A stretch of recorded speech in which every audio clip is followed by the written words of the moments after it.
When it comes to the place of Jesus in Christianity, it is not enough to notice some similarities or differences from the Muslim presentation.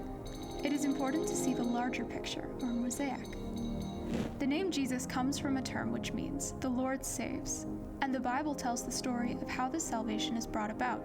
The story is not about God sending books to the prophets.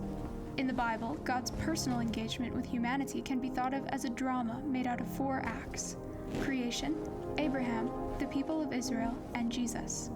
Plus, an end we are still waiting for. Each step builds upon the former.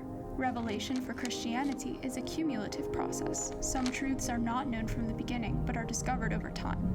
In the opening, before history, God creates the world and the humans in it. Creation is good, and nothing can destroy its fundamental goodness, not even the devil.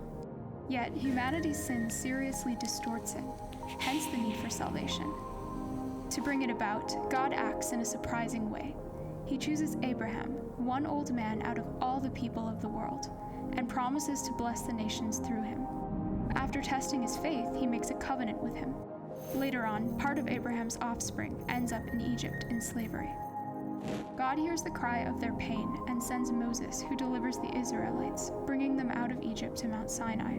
Here God renews his covenant, now with the entire people, and commands them to follow a law, the Torah. They are given a land, provided they remain faithful to the covenant. Years go by and the people are not faithful to the covenant. Kings of Israel rise and fall, and eventually all of the people are taken away in exile. Their temple is destroyed. God, however, does not abandon them. Rather, he announces a new step. I will put my law in their minds and write it on their hearts. This will happen thanks to a mysterious figure, a servant of God called the Messiah, in Hebrew, the Mashiach, in Arabic, al-Masih. Most of the prophets present the Messiah as a mighty king, but one of them, Isaiah, warns this servant will have to suffer and be rejected. Muslims will recognize many of the characters mentioned in this story, but they will also recognize that the underlying logic is different from that of the Quran. To understand Jesus in Christianity, consider him in the light of this salvation history. He is not simply a prophet with a message. He claims to be the fulfillment of these ancient promises. In his first public speech in the Synagogue of Nazareth, Jesus boldly applies to himself the prophecies of Isaiah about the Messiah and says, "Today this scripture has been fulfilled in your hearing." In our first 3 videos, we have given you a glimpse of the pattern in the mosaics of the Bible and in the Quran.